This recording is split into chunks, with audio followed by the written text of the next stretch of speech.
Olá, queridos, seja muito bem-vindo a mais uma conversa sobre carreira, sobre gestão, sobre sucesso. Mas só para te lembrar que nós temos um slogan, um pilar, uma crença, uma fé, uma palavra que diz que tudo o que fizer, faça de todo o coração, como ao Senhor e não aos homens. E Deus que tudo vê, te recompensará. Colossenses 3:23. Amém? Gente, ela é uma mulher brilhante, uma mulher de sucesso, uma empreendedora, uma mãe, uma profissional dedicada, esforçada, uma mulher intensa. Intensa em tudo que faz. Ela é 880, ou ela ama ou ela não ama. Acho que assim é melhor a gente defini-la. Isso é quem ela é. Ela é muito amada por muitos, talvez não tantos por outros, por causa dessa sua intensidade, da sua maneira clara, direta de se posicionar. E você sabe, nem todo mundo consegue lidar bem com mulheres fortes, mulheres que se posicionam. Mas também ela é muito amorosa, porque ela carrega a vida de Deus. Eu estou falando da minha querida amiga Núbia Santos. Prazer, querida. Exagerei na apresentação aqui? De maneira nenhuma, acho que você me definiu. Vou plagiar. Ai, mas é assim que a gente vê, né? E eu tenho uma honra dizer que eu compartilho daquele grupo de pessoas que te admiram, que te respeitam e sabe aceitar você como você é.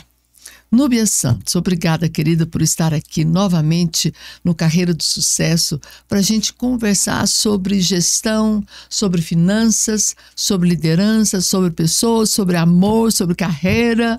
Dá para conciliar isso tudo, Núbia? Tem que dar. Na verdade, são pratos que a gente precisa aprender a equilibrar, né? E muito obrigada por estar aqui. Mais uma vez, feliz em poder contribuir com a sua audiência. Eu me sinto muito honrada toda vez que você me chama para vir. Mesmo porque é um bate-papo que a gente tem, eu me sinto muito em casa, muito à vontade. Então, eu espero realmente poder ali contribuir, poder aprender, porque é outra coisa. Todas as vezes que eu sento contigo, eu aprendo. Amém. E assim, obrigada, e aproveitar para retribuir. Obrigada por cuidar de mim, tá? Obrigada, querida, obrigada. Mas me conta, o que você anda fazendo? Como é que anda a sua visão desse mercado, desse movimento, dessa novidade tão presente da IA, das pessoas, das dores das empresas que você atende? Como é que está o seu olhar para isso tudo? Então, em 2024 foi um ano bem atípico para mim. Muitas mudanças aconteceram na minha vida, tanto no que diz respeito à vida pessoal e profissional. Então, eu aproveitei essa tempestade, porque crises, amigas, são para isso, tá? São para te reposicionar em lugares. Isso. E, na verdade, é quando você olha, é a forma com que você vê. E eu aproveitei esse momento de tempestade ali na minha vida para me reposicionar numa área que eu gosto, né, apaixonada e gostaria muito de atuar, e eu vi a oportunidade. Eu me intitulo como uma contadora inconformada com a gestão empresarial. Contadora inconformada. Contadora há 25 anos atuo nessa área e me intitulo como uma contadora inconformada com a gestão empresarial. Então, eu sempre trouxe isso dentro do mercado contábil, enquanto atuava, trazer sempre soluções a mais para os meus clientes, além das guias e dos contra-cheques. Você sempre olhava para o negócio dele enxergando um pouquinho mais do que só guia e contra-cheque. Com certeza. Você viu, quando você olha, o que mais te chama a atenção? Quando você está diante de um cliente ou está ali naquele momento de fechar um contrato, conhecendo o cliente, o negócio dele, qual é o seu principal olhar? Eu vejo que o negócio dele, que ele está ali representando o negócio dele, é uma tríade. Precisam de 3 pilares para existir. Então, quando ele está ali me buscava, porque eu não estou atuando e nós vamos chegar lá. Não estou atuando mais nessa área. Mas quando ele me buscava enquanto contadora, eu não conseguia ver só alguém me buscando para serviços contábeis. Eu conseguia enxergar ali também que ele precisava de estruturação na área de pessoal, e você domina muito bem isso, e na área de estruturação financeira. A propósito, eu não iria conseguir entregar o terceiro ponto do qual ele veio buscar, que é a gestão contábil, se ele não tivesse, por exemplo, gestão financeira. E aí entra, em 2024, eu aproveitei essa movimentação na minha vida e entrei de cabeça na área da gestão financeira. Entendi. Então, eu peguei todo esse know-how de 25 anos. Do contábil. Exatamente. Peguei todos esses métodos científicos que eu aprendi, não só na faculdade, mas em toda a minha vivência. Prática. E fui para dentro das empresas ajudar as pequenas e médias empresas a terem gestão financeira. Porque é interessante falar que há uma diferença, né, entre financeiro e contábil. Total, amiga, total. Agora, há uma diferença, mas se complementam. As suas áreas se conversam, né? Agora eu vou te falar algo que tem me destacado no mercado. Quando você olha apenas para o financeiro, acaba que você tem uma visão bem limitada. É um quantas a pagar, é um quantas a receber, é uma análise de indicador bem superficial. Mas quando você pega esse financeiro e junta com o olhar de um profissional contábil que foi formado para analisar e ler empresas através de números, amiga, é um casamento perfeito. Perfeito. E foi isso que eu fiz. Aí eu me lancei. Então você é um profissional perfeito. Amiga, né? Eu sou necessária. Que legal. Eu também acho necessária. E aí eu entrei de cabeça nesse mundo da gestão financeira. Então, Núbia, hoje, o que tu tá fazendo? Eu estou dentro das empresas implantando. Nega, arregaçando as mangas, Sidmar, e implantando gestão financeira. Eu tô preparando essas empresas pro contador. Essa é a verdade. Entendi. Tô deixando ela no jeito. Porque nós, enquanto contadores, não conseguimos entregar gestão contábil se o cliente não tiver gestão financeira. Entendi. Não adianta atuar numa área, o outro fica descoberto, a coisa não vai andar, não é? Na verdade, você entrega parcial. O contador ele tem o poder de entregar muito mais, mas ele não dá conta. Por quê? Porque o cliente não está preparado para isso. É mesmo, e a gestão financeira. E quando você chega nos seus clientes na gestão financeira, qual a dor maior que você enxerga? Ele te chama para olhar o financeiro, mas aí o que você enxerga que hoje, que mais te gera, fala, olha, começa ali. Amiga, está preparado para ouvir? Demais da conta. Muitas vezes, e a maioria esmagadora, o problema dele não é financeiro, o problema dele é pessoas, a começar por ele. É difícil isso, amiga. É difícil porque... Eu concordo. Muitas vezes... É interessante, você vai nas empresas, mas o problema é sempre o mesmo, né? Parece que é sempre o mesmo. Pessoas. Acaba lá nas pessoas. É um gestor que não foi bem recrutado, depois ele não foi bem treinado, é alguém que espera muito de uma pessoa que não tem o nível de entrega que ele precisa, depois ele não tem o tempo necessário para trabalhar aquele colaborador, e aí vai trocando e vai aplicando outros métodos, e a coisa vai só complicando. Exatamente. E os resultados não acontecem. Exatamente. E aí ele olha para quem? Culpa do outro. Exatamente. E esse é sempre o posicionamento. Por isso que eu digo que muitas vezes o que nós percebemos ali, que o problema, antes de ser financeiro, perceba, não estou negando, pelo contrário. Existe, eu entro para fazer a empresa gerar caixa. Ponto. Essa é a minha meta. Fazer a empresa gerar caixa. Mas o que eu percebo que nós vai adiantar arrumar só aqui, tá? Se ele não tiver as pessoas certas no lugar certo e se ele não tiver primeiramente posicionado. Porque foi o que eu comecei falando aqui. Muitas vezes o problema são pessoas e ele mesmo. Ele mesmo, enquanto gestor. Eu até vejo a cena, líder. Você dizendo isso pro seu cliente, o problema está no senhor. Digo, pior que eu digo. Amiga, pior que eu digo. E os meus clientes falam, tu bate muito. Eu falei, mas eu bato com amor. E com carinho. Se dá na canela. Porque ele precisa ser chapalhado. E não adianta, todos os clientes, eu acabo me envolvendo ali muito mais além do financeiro. A gente cria um afeto, né? Você quer ver o resultado. Exatamente. Né? Aí a gente percebe, por quê? Pela experiência que eu tive. Sidmar, uma coisa que eu sempre falo, eu sempre compartilho conhecimentos e aprendizados, mas eu falo daquilo que eu vivo. Primeiro eu testo aqui, ó. E eu falo assim, em relação que a grande parte dos problemas é pessoas, é porque eu vivi isso e eu vivo. Sidmar, quando eu olho pro meu time hoje e eu vejo que tem um problema, amiga, na hora eu olho para mim. Onde é que eu estou errando como líder? Porque tudo cai ou levanta por conta da liderança, diz John Maxwell. E aí eles acham isso muito, muito ingrato, né? Muito doído, né? É complicado. E aí quando você começa a dizer que o problema começa nele, ele fala, é muito fácil para você falar. Eu ouvi isso recentemente. Você não está aqui no dia a dia da operação, é muito fácil você vir com as suas regrinhas, né? Eu falei, olha, eu até compreendo você, entendo o seu desafio e respeito muito, mas eu estou aqui para fazer você levar um nível. Eu não posso sentar do seu lado e falar, é verdade, tá tudo ruim mesmo. Eu preciso te apresentar uma opção de melhoria. E, normalmente, essa melhoria começa em você. A equipe é muito a cara do líder, né? É totalmente. É muito a cara do líder. É totalmente. E a ideia, inclusive, às vezes quando eu trato isso com os meus clientes, eu tenho abertura para tratar isso com eles. E eu falo, deixa eu te falar, eu não tô querendo te trazer culpa, acredite. Eu tô querendo te trazer poder. Porque se você entender que o problema do seu liderado, do seu colaborador, tá em você, cara, a solução tá fácil de resolver, tá ou não tá? Mas se tá nele, que nós vamos ter que demitir, gastar com rescisão, contratar de novo. Treinar novas pessoas. Agora, se você entender que ele vai ser fruto da mudança que acontecer, querida, é a coisa mais barata e mais possível, porque tá dentro das nossas possibilidades. Mas mudar custa caro, né? Mudar dói, né? Olhar pra mim dói. É mais fácil enxergar que o outro.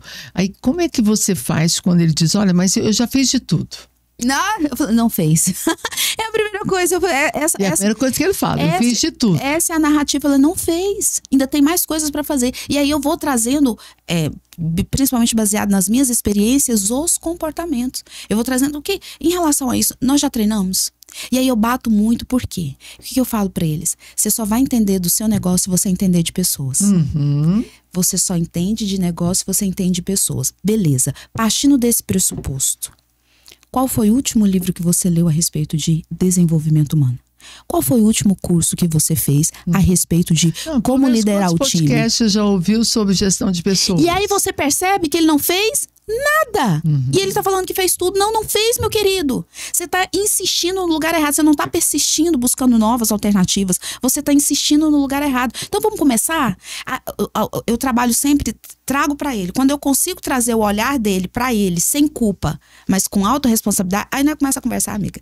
Aí de um lado, paralelamente, eu tô tratando o financeiro, tô treinando o time, porque quando eu tô tratando o financeiro dele, eu treino o time dele automaticamente. Eu levo até análise de perfil comportamental pro time, tá? Fantástico. Levo. Mas aí eu tô tratando paralelamente ele. Então, quando a gente termina o processo de implantação financeira, por exemplo, que é uma solução que eu entrego, tá as duas pontas alinhadas. Aí é treino, aí é continuar. Porque eu treinei e eu saio do jogo, aí ele continuar. Mas quando eu consigo trazer essa visão para ele entender que, você sabe por que ela não tá te entregando os relatórios financeiros que ela precisa? Porque você não direcionou certo, ou você não entendeu que ela não tem perfil para isso, ou você, eu sempre treinou bem aquela pessoa, é sempre você não deu um feedback, você não ensinou, você não acompanhou. E a questão do ensino, Sidmar? E assim, uma das coisas mais doídas no empresário, ele não tem disciplina nos nos processos que ele aplica. Ele não tem, ele cria os processos. Ele chama você vai fazer o quê? Reestruturar o financeiro. E financeiro é processo. Totalmente. Totalmente processo. E processo tem que ser seguido. Né? Então, enquanto você está lá, os processos vão andando. Depois que vira as costas, aí deixa de fazer aquela reunião. Sabe, não entra na minha cabeça como que um gestor quer organizar uma empresa, um time, sem reunir uma vez por semana. Pelo menos. Para avaliar o que aconteceu na semana anterior, deu certo? Vamos acelerar. Não deu certo? Vamos reposicionar. Não encontra, não acha tempo, sabe? Então isso para mim é inaceitável. Não tem nem reunião semanal com o time. Não tem reunião mensal de avaliação de resultado. Né? Não tem propósito, não tem meta, não tem cultura desenhada, não tem cultura apresentada. Então isso para mim é inaceitável isso. E aí é o momento que cada um coloca o que está na sua cabeça. E aí como é que eu posso? Eu tenho que dizer, eu não posso te obrigar a fazer. Você não acredita nisso. E o que eu vejo é que eles não acreditam que a disciplina, os processos, a repetição vai gerar resultado. Na verdade, é a única coisa que gera resultado. Só que ele quer tudo para ontem, né? Ele é muito imediatista. Então, nos chama para fazer um trabalho e quer que eu faça mágica, ou seja, que eu mude uma mentalidade que existe na empresa, uma cultura na cabeça de cada colaborador que está totalmente desalinhada com a cultura dele. Assim, igual frita pastel. Isso leva tempo, é um processo, é mudança de mentalidade. Né? Primeira pessoa ouve, acha interessante, depois no segundo ela vai questionar, a terceira ela acha que não vai dar certo, lá depois da quinta ou sexta repetição que ela começa a verdadeiramente querer acreditar que aquilo vai acontecer. Sidmar, eu acabei de lembrar, você trazendo isso aqui de algo que eu sofri muito dentro da minha gestão e me trouxe um aprendizado muito grande, é entender as fases. Quando você falou assim, exatamente desenhar as fases. Então, eu já errei muito em trazer e nós empresários erramos muito nisso. Você olha para um currículo, você fala, esse aqui vai resolver minha vida. Excelentes referências, maravilhoso, e de fato tem habilidades, tem competências, ok. Só que aí você pega ele e gospe na sua operação. Vai, resolve a minha vida. E aí eu descobri que todo profissional que entra, mesmo que ele tenha essa bagagem, ele começa da fase inicial. E eu errei nisso, tá? Eu paguei o preço errando. Perdendo talentos, porque não entendi que ele era um bebê da sua empresa. Do zero. Então bebê. Então ele precisava ser acompanhamento com o bebê. E aí ele, bebê, criança, o adolescente, porque ele passa por crise. E aí só depois, quando ele chega na fase adulta, que ele tá preparado para me delegar e não delargar. E aí o bebê, coisa básica que eu aprendi, você faz e ele vê. Eu vou ensinar. O que eu ensinar? Eu faço, você vê. Exatamente. O que é eu treinar? Você faz, eu vejo. E aí a outra fase. Então o bebê, você faz, ele vê. O criança, ele começa a fazer e você observa. Na adolescência você dá o apoio que precisa. A vai direção, lá e faz sozinho, eu volto a ver como é que tá. Exato. No adulto você delega. Aí fantástico, sim. é exatamente E eu precisei aprender isso. É uma crença que eu trago sempre dentro das empresas que eu atendo. Todo novato é um bebê. Aí eu sempre pergunto, como é que vocês estão tratando o bebezinho novo? E você, bebê, como é que você está se sentindo? Está sendo cuidado, amparado? Então o cara tem know-how, tem bagagem, tem idade, tem perfil, mas de cultura daquela empresa ele é bebê. Ele é bebê. Eu sempre falo, tem que esperar no mínimo 1 ano para você de fato começar a cobrar com mais intensidade. Então ele é um bebê, né? Então tem bebês que já nascem criados.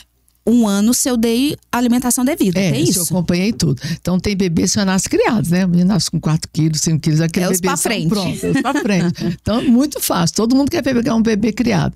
Mas tem bebê que é subnutrido, que nasceu fora do tempo, mas é talentoso, tá lá, você quer insistir, é bonitinho, né? Aí você tem que ter um pouquinho mais de cuidado.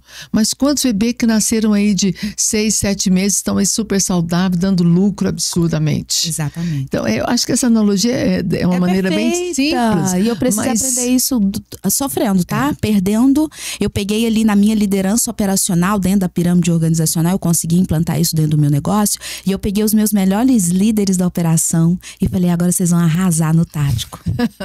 Ilusão a minha. E aí você tocou no assunto que eu também queria trazer, sobre a disciplina do empresário. Eu falo com muita propriedade, porque esse é o mundo que eu vivo. E realmente treino, é todo dia uma disciplina. Mas até dentro dos produtos que eu entrego, hoje a Santos entrega 3 tipos de produtos, né? Até dentro dos produtos que eu entrego, eu analiso isso. Se eu vejo que é aquele empresário que não tá porque até a empresa também tem as fases, tá? A gente pode ter outro podcast para falar sobre isso.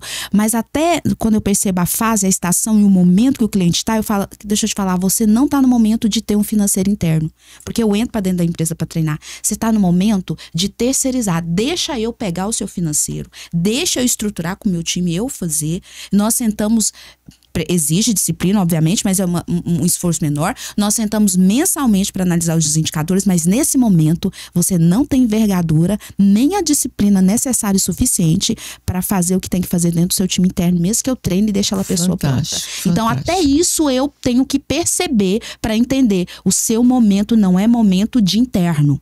Nós precisamos primeiro criar a rotina, você precisa criar o sabor de analisar os indicadores do financeiro para desejar isso de tal forma, agora eu quero para mim. Você treina, aí você tá preparado para ir. Até isso eu tenho que analisar, porque senão, Sidmar, eu vou lá, treino o time, faço aquele show, deixa ele entregando as rotinas bonitinho, mas lembra que o time é reflexo dele, ele não vai ter disciplina, o que vai acontecer com o time? Não vai ter. Tudo que você fez foi para água abaixo. Até isso eu analiso. E aí ele vem e fala o quê? Nossa, o serviço lá da Núbia Santos, não estou para nada. O pessoal aqui aprendeu tudo, né? E acaba comprometendo o seu nome. Né? Eu também tenho esse cuidado. Às vezes tem certos clientes que não é nenhum momento a gente entrar. Exatamente. Porque não está preparado, às vezes, para absorver. E falando de mudança para alguém que é dono, é muito mais desafiador, né, Núbia? Ele é muito mais vaidoso, tem muito ego, tem muita vaidade, tem muito poder. E são 2 coisas que roubam o brilho de uma liderança. A humildade de um líder, ela é vital para a sustentação daquele grupo. Ele é vital para que a equipe aprenda. Porque a humildade, a primeira consequência da humildade é querer aprender. e querer ensinar. Já viu que o humilde, ele está sempre querendo aprender? E o arrogante sempre acha que sabe muito. Tanto é que ele não gosta de chamar consultor. Para quê? Para o pessoal que vai ensinar o meu beabá, não tem ninguém que entende mais da minha empresa do que eu. É verdade, também acho. Ninguém entende mais do seu negócio que você. Mas o que está faltando do seu negócio que você ainda não viu? Talvez a presença de um consultor vai te ajudar muito, te abrir os olhos para enxergar aquilo que você não está conseguindo enxergar. Pelo movimento, pela rotina, pelo costume e pelo próprio ego. Que às vezes quer coisa que nos cega mais do que o nosso ego. Exatamente. Então, calçar a sandália da humildade dentro da gestão, ela é vital. E falando em gestão, me fala uma coisa, eu não sei se você vai compartilhar desse meu sentimento, mas eu percebo que uma das dores mais presentes hoje, são duas dores muito fortes. Primeiro, preencher o quadro de colaboradores. Todo e qualquer negócio, em qualquer segmento, está faltando gente para trabalhar. Exatamente. É verdade isso? É, totalmente. Alguns, e se a operação é muito grande, faltam mais ainda pessoas. E a segunda coisa é reter quem veio. Porque o nível de turnover, o nível de trocar 6 por meia dúzia, de sair daqui para o outro por motivos mais banais, está cada dia mais forte. Exatamente. Então eu contrato alguém, para mim está tudo certo, e de repente a pessoa simplesmente pede para sair. Ou então, que é pior, não pede para sair, mas faz aquela operação negativa para ser mandado embora. Que é péssimo. E ele, às vezes, olha, outra coisa grave, ele se torna refém daquele colaborador. Mesmo o cara não sendo bom, mesmo o cara estando longe de entregar o que ele precisa, mas ele fala, pior com ele entregando pouco do que sem ele entregando nada. Sim, demais. E aí ele torna-se refém. O que fazer diante disso? Uma das coisas que eu trago sempre para os meus clientes é o seguinte, vamos analisar, vamos olhar para o quadro, só pegando o gancho do quando o líder, na verdade não é nem líder, o gestor, o dono da empresa se torna refém. Eu sempre gosto de olhar, e eu sempre estou fazendo isso no meu time, tá? Sempre. E sempre estou provocando eles a olhar. Vamos pegar aqui uma folha, vamos criar 4 colunas e vamos escrever aqui bando, quadrilha, equipe e time. Agora vamos classificar toda a sua equipe. Onde é que Quem eu me são encaixo? os bandos? Aquele que está sem liderança, porque a empresa não tem cultura, então ele vai onde a banda toca. Esse é o perdido. Tem a quadrilha, que é aqui, ó. O trabalho do mal. Ele realmente está ali para denegrir a empresa, mas sabe o que dói mais? Quando você descobre que o chefe da quadrilha é o dono. É nesse caso, quando eu tô refém, eu virei o chefe da quadrilha, tá? Então eu estou ali fomentando alguém que está destruindo a minha própria empresa. Eu tenho equipe que são aquelas pessoas diligentes, mas são muito tarefeiras. É tipo assim, nós perdemos um cliente, que pena, mas a minha parte eu fiz. Então ele não está envolvido no processo, ele é diligente nas suas obrigações. Ok? Ele é o executor daquilo que manda fazer. Mas ele não está envolvido e não se iluda. Não foi culpa minha, eu fiz a minha parte. E não se iluda, você vai precisar de equipe, tá? Você vai precisar de tê-los. E não é que você vai precisar de tê-los. Eles fazem parte, não tem exatamente. como você. Mas o nosso sonho de consumo é o time. O que eu quero dizer é que nem todo mundo vai ser time e tá tudo certo. Mas você precisa ter os 20% que representam os 80% de resultado. Esses precisam ser time. Quem é o time? É aquele que, igual um goleiro, que nos últimos minutos da prorrogação sai da sua área e vai para outra área tentar um gol.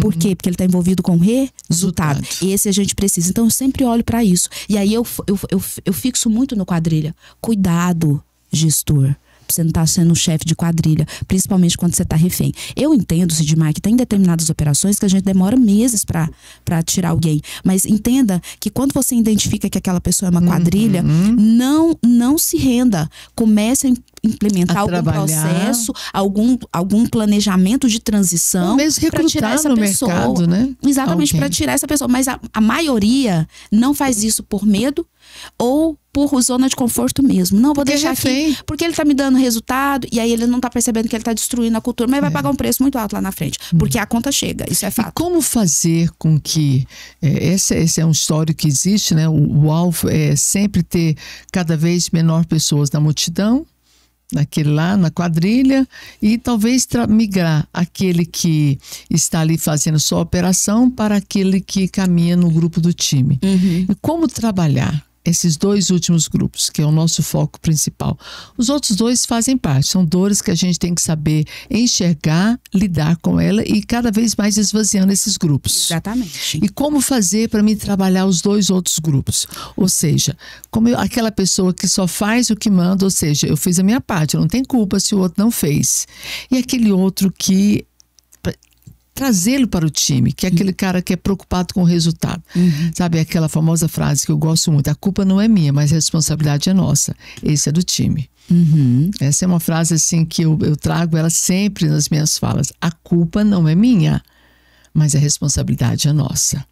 Exatamente. Como que eu faço para desenvolver essas pessoas? Então, eu vou falar daquilo que, mais uma vez, daquilo que eu vivo. Né? Até para não ficar aquela sensação de que é fácil falar. Não, eu vivo, tá? Eu sou empresária e eu trabalho muito com estratégias para trazer e para manter esse talento comigo. Por exemplo, uma coisa que é necessário que uma empresa tenha: estrutura, uma cultura muito bem alinhada, e não é aquela cultura simplesmente de só para ver. Cara, só para colocar nas paredes. Sabe quando você reúne com o seu time e ele vê paixão no seu olhar?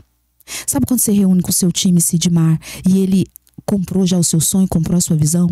Sabe quando você reúne com o seu time e você fala: nós chegamos até aqui, nós vamos até 2025, até 2026, mas para isso o gestor precisa ter um planejamento estratégico. Nós vamos chegar aqui, ele olha e fala: eu quero essa visão. Sabe quando você chega com o seu time e ele já foi aliciado, vamos pensar assim, por outras organizações, e ele preferiu, sem nenhum aumento de salário, continuar com você porque ele acredita no seu sonho? Isso é cultura, porque ele vê paixão, ele vê: cara, essa mulher é louca, eu quero essa loucura, eu quero chegar onde ela chegou. É disso que eu tô falando. Então a cultura, ela é muito importante. A maioria negligencia: visão, missão e valores. É porque você não viveu, porque o dia que isso entrar aqui dentro, na verdade, o dia que se sair, porque na verdade eu acredito que todo gestor tem a cultura aqui dentro. O problema é que ele não expõe, ele não bota pra fora, mas o dia que ele botar, compartilha com a equipe, né? Aquilo fica muito só centralizado nele.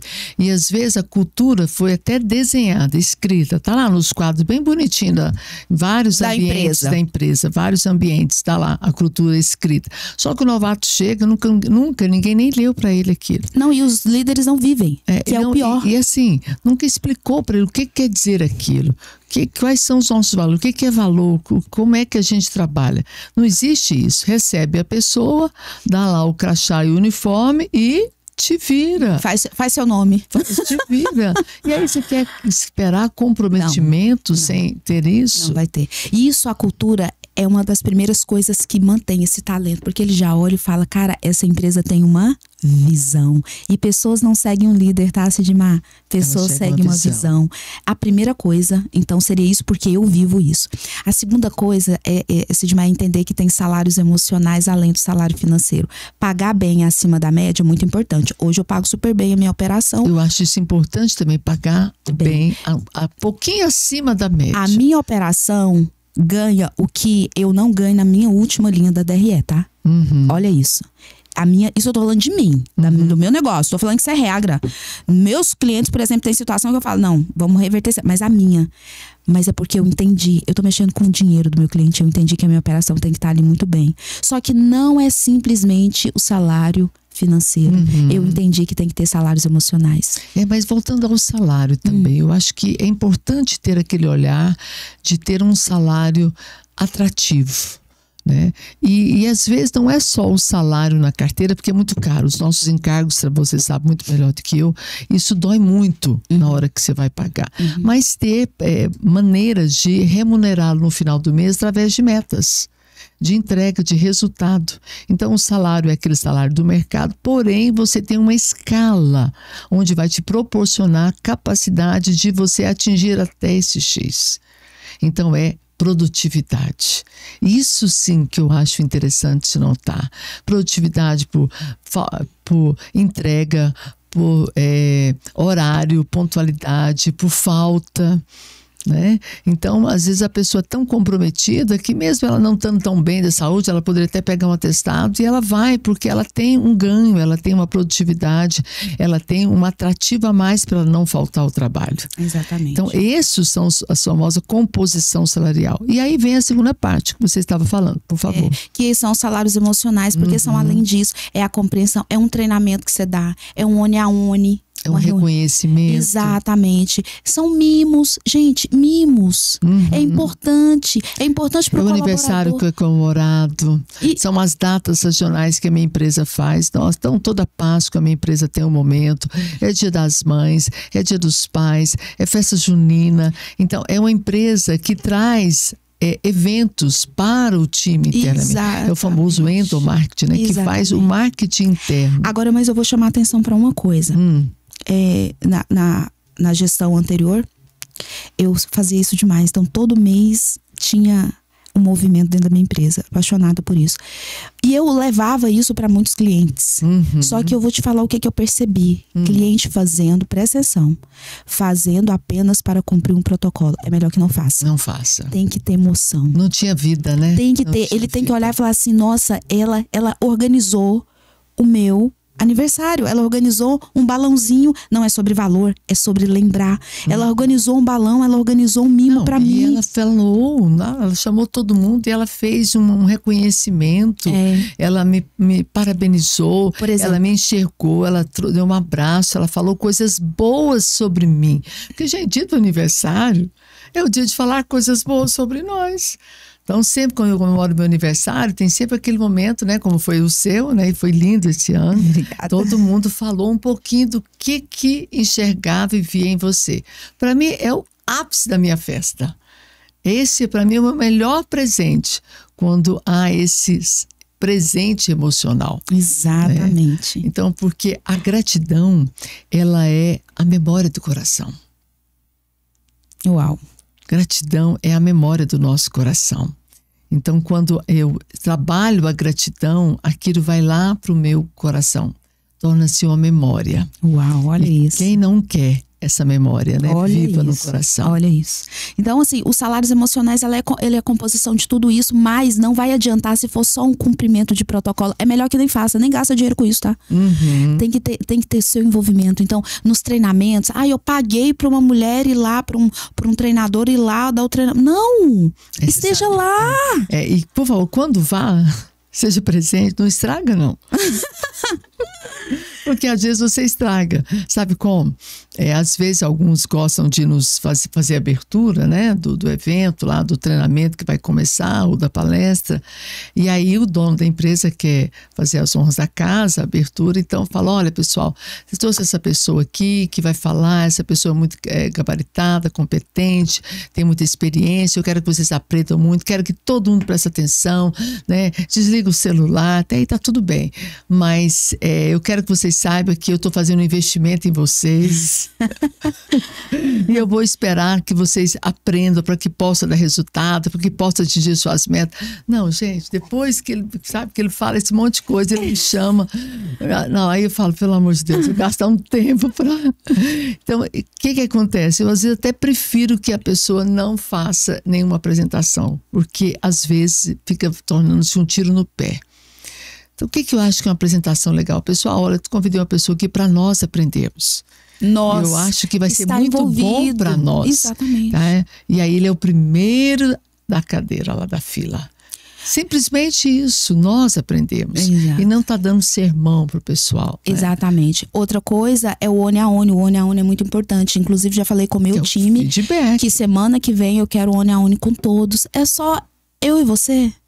Amiga, isso é tão importante, você não tem noção. Eu e você. Então, assim, há vários formatos, né? Então, tem operações que são muito grandes, que não dá para o presidente fazer isso com o time todo, mas ele vai fazendo por escalonado. Não, mas então, eu faço com o meu diretor, meu diretor faz com o gerente, o gerente faz com o meu supervisor, o supervisor faz com o meu líder, e aí toda essa cultura. Claro, não, na verdade é obedecendo essa hierarquia, é obedecendo essa pirâmide organizacional, mas obviamente. Tem que ter esse cuidado. Isso é salário emocional, esse cuidado. Então são umas coisas. Só que o mais forte de tudo isso, pra mim, Sidmar, por experiência, é a visão. E deixa eu te falar, ele tem que estar apaixonado pela visão, assim como você. Tem. E se por um acaso você percebeu que ele tá desmotivado, você vai lá. Você pode olhar pra você primeiro. A sua paixão caiu. Reacende, volta lá e fala, nós vamos desistir não, nós vamos chegar lá. Então a paixão, a cultura pra mim é o mais importante pra trazer esse terreno pra esses salários emocionais, né? Fantástico. E outra coisa, que pra mim resume tudo. Você tem que ser líder. Você sabe o que tá faltando? É liderança. As pessoas estão confundindo ser chefe. Ser gerente de líder, né? Não, liderança, amiga. Eu vou te falar o ápice de uma liderança. É alguém olhar pra você e falar assim, eu quero ser como você quando eu crescer. Então, você inspira. Ele tá lá por uma liderança porque você inspira. E é esse o problema. Nós temos chefes, nós temos donos que nós precisamos ter chefe, nós precisamos ser dono, mas nós precisamos ser muito mais líderes. E tá faltando isso. Então, quando eu apenas faço o meu papel, eu sou uma pessoa responsável. Então eu cumpro com muita responsabilidade, mas quando eu admiro o meu líder, eu sigo os passos dele. Que isso? Essa é a diferença. Nossa. Né? Então tem gestores que eles conseguem trazer as pessoas apenas para o campo da responsabilidade. Faço o que mando, faço a minha obrigação, a pessoa é responsável. E já é um grande benefício. Com certeza. Tá? Mas o que realmente faz significado é quando eu admiro o meu chefe. Exatamente. Sabe? Eu admiro a maneira como ele fala, eu admiro como ele lida com os problemas, eu admiro como ele lida com as situações estressantes, eu admiro como ele lida com o erro dele quando ele erra com a gente, quando ele não foi legal, porque, gente, nós somos humanos, tem dia que a gente pisa na bola e tá tudo certo. O que não pode é ser grosso com o colaborador, não ter a humildade lá, reconhecer e se desculpar, mas volta e quer fazer gracinha, traz um bombom, traz um agrado, né? E aí ele fala, ele fica me comprando. Ele recebe seu agrado, recebe sua gracinha, recebe seu presentinho, mas lá no fundo ele continua magoado com você. E fala para você, ele quer comprar a gente. Eu queria muito mais que ele pedisse desculpa do que vir aqui agora mudando de assunto, fazendo brincadeirinha. As pessoas percebem isso. Exatamente. E outra coisa, uma característica muito grande do líder é a vulnerabilidade. Gente, quando eu exponho, eu faço isso com tanta naturalidade. Aprendi, tá? Treino, fazer, expor. Mas é com tanta naturalidade, falo, gente, olha o erro que eu cometi. Só que eu dou oportunidade pro meu liderado, que eu tô treinando para ser melhor do que eu, porque eu só tô preparado para ir pro próximo nível quando eu for capaz de substituir, eu for capaz de treinar alguém para me substituir, lembra disso? Então eu tô treinando ele para ser melhor do que eu. É a oportunidade que eu tenho de ensiná-lo. Então eu faço isso com muita naturalidade. Mas a vulnerabilidade é para isso, é para chegar e falar. Sabe, só os fortes conseguem enxergar a vulnerabilidade. Mas é essencial para você influenciar mas só as pessoas fortes conseguem perceber as suas vulnerabilidades. Porque vulnerabilidade é diferente de fraqueza, né? Vulnerabilidade é admitir que naquele momento, naquela situação, eu ainda preciso me fortalecer. E aprender com isso. O fraco não, ele não admite a vulnerabilidade. O fraco, ele quer esconder através às vezes da agressão, através da vitimização, através da terceirização, através da culpa, do coitadinho. Então ele quer se vitimizar, esse é o fraco. O vulnerável, aquela pessoa que sabe que tem muitas áreas em que ele ainda é vulnerável, ele é capaz de admitir, olha, nesse ponto eu preciso avançar. Ainda é um ponto de atenção na minha vida, no meu comportamento, preciso melhorar. Esse só para os fortes. Exato. Que admitir que as nossas vulnerabilidades tem que ser muito forte. Ouvir de alguém, né? Alguém que apontou uma vulnerabilidade sua e você falar, você tem razão. Isso ainda é algo que eu preciso avançar. Ainda tropeço muito nisso.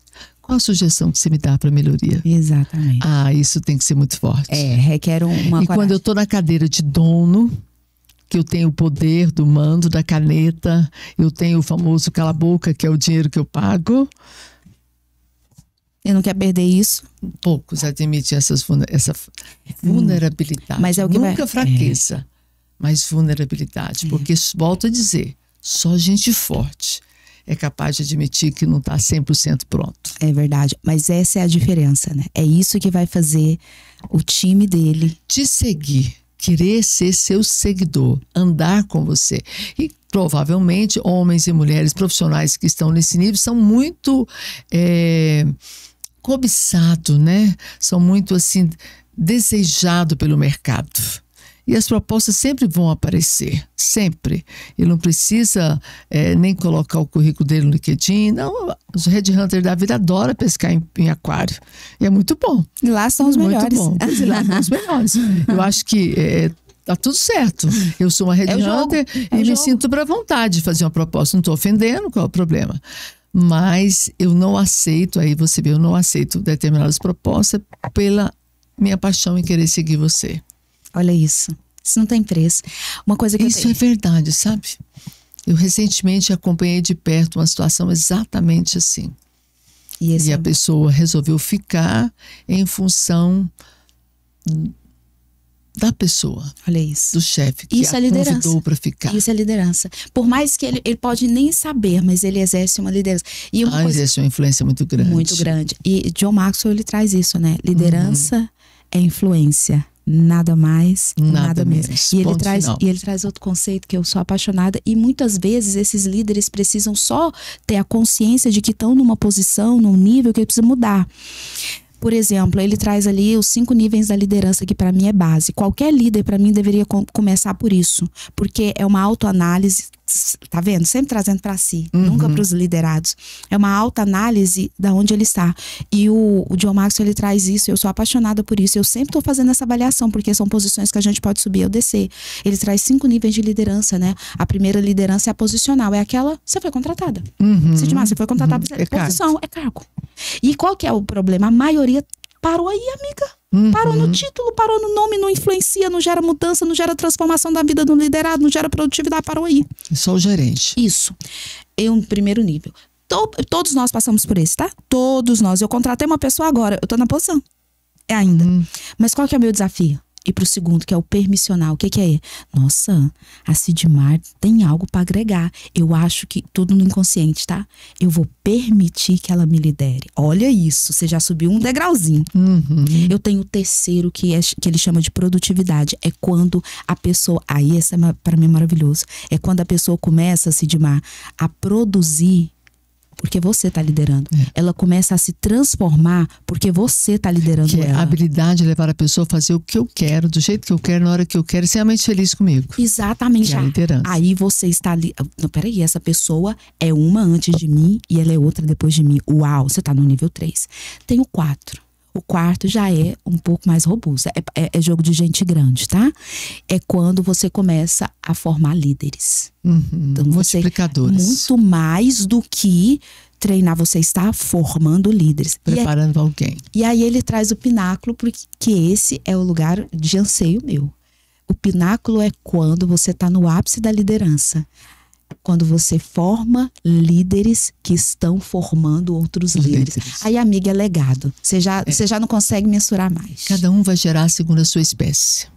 Quando chegou no quarto, já é um líder, você vai gerar outro líder.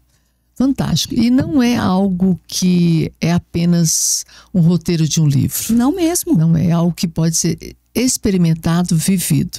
Mas, como tudo na vida, né, Núbia, tem um preço. Tem um preço. As pessoas que estão, a nossa audiência, inclusive, ele pode, depois desse podcast, fazer essa análise com o time. Qual o nível que eu estou? E outra coisa, nem sempre você está no nível para todos, tá? Muitas vezes, para recepcionista, você é nível 1 ainda, posicional. Mas ali para o líder da operação, você é 2. Talvez ali para a tia da copa e da cozinha, você é nível 4. Então, é importante... Vai da maneira como cada um te vê, te enxerga e absorve, de acordo com a história, a vivência de cada um. Não é? Mas não é, como eu disse, tudo tem um preço. Nosso horário está quase chegando ao tempo, já acabando, mas eu queria que você dissesse um pouquinho quais são as moedas mais caras, né? Qual é o preço mais caro para uma liderança? Disciplina. Persistência. Buscar conhecimento de uma maneira desenfreada. Desejar aprender. Eu acho que a solidão também. Normalmente o cargo de líder, ele é um cargo mais solitário. Que nem sempre ele vai ser compreendido, vai ser aceito e nem sempre ele vai ser aplaudido. Eu acho que tem que ter uma estrutura emocional de aguentar não é as críticas, mas... como é que eu vou dizer? As ingratidões, os comentários negativos, não é? As palavras às vezes não compreendidas. E por isso que é um cargo mais solitário. É verdade. Né? E você precisa saber que está tudo certo. Né? Quanto mais alto é o cargo que você ocupa, talvez mais solitário seja a sua liderança. Mas faz tudo isso em cima de um propósito. O líder tem que ter um propósito maior. Fazer por fazer torna tudo muito pesado. Ele só é um líder se ele tiver um propósito, senão ele não é. Muito bem. E para fechar, qual é o seu propósito? Então, transformar vidas através das empresas. Transformar vidas através das empresas. É muito claro isso. Quando eu entro para dentro de uma empresa, o que eu quero é transformar aquela pessoa. Dentro da empresa. Dentro do negócio dela. Exatamente. E até que ponto a transformação dentro das empresas vai impactar na transformação da pessoa? Olha, os resultados que ela já começa a obter na empresa faz com que ela mude o relacionamento dela com os funcionários, com os fornecedores, com o cônjuge, com os filhos. Você não está entendendo, Sidmar? Os resultados que ela começa a colher ali, lembra que eu não consigo só tratar financeiro, porque por detrás o problema não é financeiro, é pessoas. Essas mudanças que ela vai colhendo, ela vai começando a mudar também. E aí é tipo café solúvel, ela muda, vê o resultado, ela quer mais. Ela muda, eu digo café solúvel porque é instantâneo, tá? Uma mudança que ela vê, ela já consegue ver. É lógico que o resultado mais robusto, ela vê ao longo de várias pequenas conquistas. Mas algumas mudanças que ela já faz, quando ela começa a ver o resultado, ela já começa a querer mais. Às vezes em casa o ambiente é um pouquinho mais desafiador. Né? Por ser nossa zona de conforto, nossa zona de plena de segurança, você às vezes não tem muitos limites, muitas travas. Mas ela começa mudando na empresa. E vai percebendo que ela está começando a ser respeitada, admirada na empresa. E aí, aos poucos, ela também começa a trazer significativamente alguns detalhes da sua vida pessoal dentro de casa. Exatamente. Porque eu acredito muito que vencer no mundo business, no mundo negócio, implica, primeiramente, vencer em casa. Não há sucesso só no ambiente de trabalho. Se em casa eu tenho um lar desestruturado, eu tenho comunicação rasa, eu não tenho uma admiração dentro da minha família.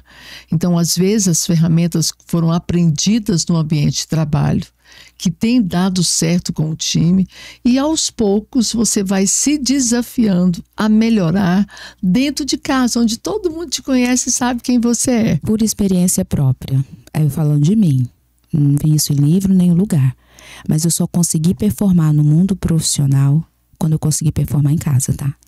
Parabéns. Então, todos os aprendizados lá, eu aprendi no business, entenda.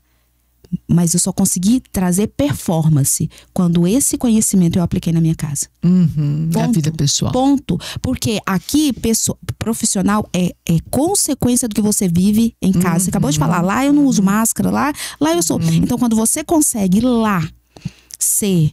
Lá é o nosso grande desafio. Você só reflete. É só consequência. Porque lá as pessoas nos conhecem, sabem como é que nós somos, sabe direitinho, não tem as máscaras, né? Vem você falar. Você pode falar muito bem lá para os seus funcionários. Mas aqui você não me engana. Os filhos conhecem o bastidor. Nós somos filhos, não, os amados também. Então lá para o seu cliente você é muito boa. Quero ver aqui dentro de casa. Não é? E às vezes eles estão certos mesmo. A performance tem que começar lá. Às vezes precisamos rever mesmo algumas falas nossas dentro de casa também. Eu acho que isso também procede. Né? Mas essa leitura do aprendizado no trabalho me traz uma reflexão para a minha vida dentro de casa. Então acaba que fica sendo um ganho amplo, universal. E aí você vai para a igreja, você vai para a liderança, você vai para o círculo de amizade, você vai para si próprio, olhar para você e fazer as pazes consigo mesmo. A fratura que é exposta dentro do ambiente profissional, o que você vai enxergar? Que é a fratura, a mesma fratura que está lá no pessoal. Esse é o segredo. Então, quando você vê uma fratura, você pode olhar para dentro de casa que está lá. Então, é por isso que quando você volta e performa lá, aí você simplesmente traz. Ou assim, eu começo a curar aqui, depois vou curando lá em casa. Maravilha, querida. Foi muito bom. Bom, eu sempre gosto que os meus convidados digam uma palavra, uma mensagem de encorajamento, de fé para os nossos ouvintes. Olha para aquela câmera aqui e diga o que você gostaria de dizer para quem está nos ouvindo, que acompanhou toda essa nossa conversa maravilhosa, que foi muito rica. Obrigada. Sempre aprendo muito com você. E finalize com uma mensagem, por favor. Então, para quem está nos assistindo, muito obrigada por estar conosco até agora. E com certeza a gente vai estar falando muito, em sua maioria, para empresários, eu espero. E eu falo muito, a minha linguagem é muito voltada para empresário. Entenda o papel. Quando você abriu uma empresa, você construiu ali um contrato social, você fez um contrato com a sociedade. Um contrato de dar certo, de dar lucro. E de dar certo significa gerar empregos, dar certo significa ter lucratividade.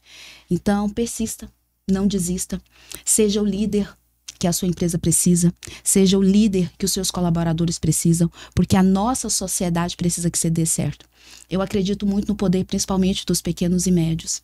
Eu acredito que nós ainda não temos tanta gestão financeira como deveríamos ter, e já conseguimos fazer uma movimentação imensa dentro da nossa economia.